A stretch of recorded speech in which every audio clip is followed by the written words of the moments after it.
All right, guys, I am harvesting spinach, collard greens, kale, from previous plants from last year.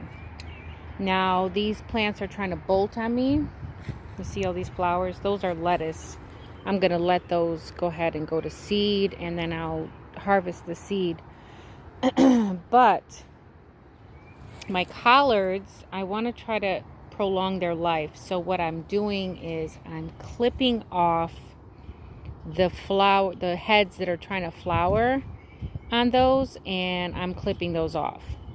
So I've got like a little pile of them here, and I'm just throwing those right into my compost pile. I did the red Russian kale. It had quite a few stalks on it that were trying to flower. I've got my broccoli over here, and it's bolting. I didn't even get a harvest off of it. It was actually the broccoli rabe, so they weren't full heads of broccoli. Thinking I'm gonna just take those out. They bolt so quickly. I think I'm gonna take those out and put the regular broccoli in. I do have some starts for the regular broccoli, so that's probably what I'll do. The broccoli rabe it bolts so quickly. But anyhow, quick tip, I'm harvesting and I am clipping off the flower heads for all of the greens that are trying to bolt. So these collard green plants here, and those two red Russian kale plants. And I'm just taking these flower heads and I'm throwing them right in my compost.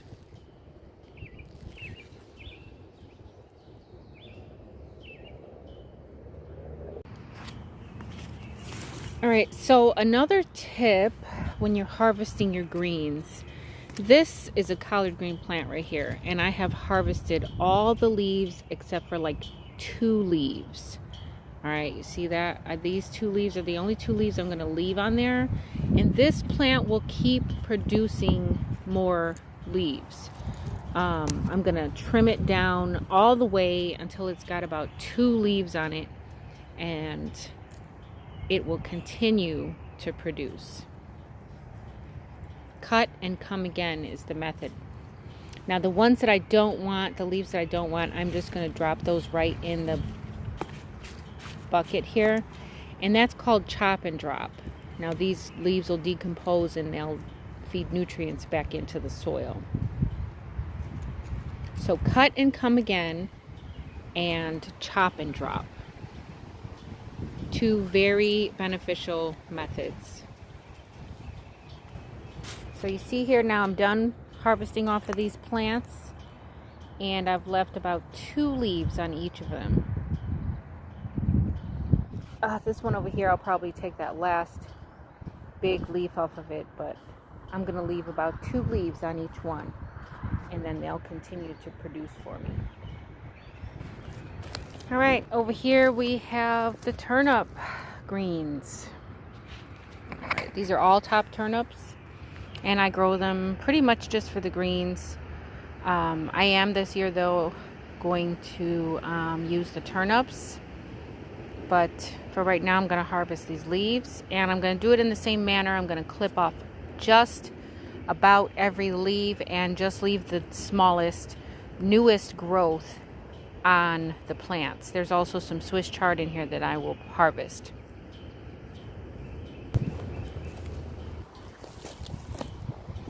All right, we are done harvesting over here.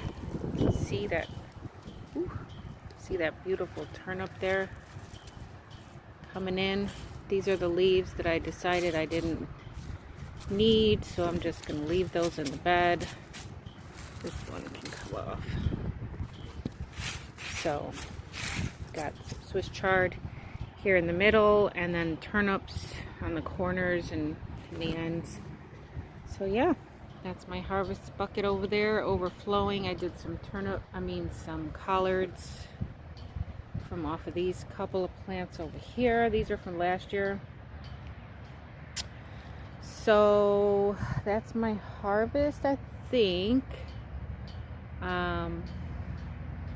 Just wanted to give you guys a few tips on harvesting your greens if you want them to keep growing.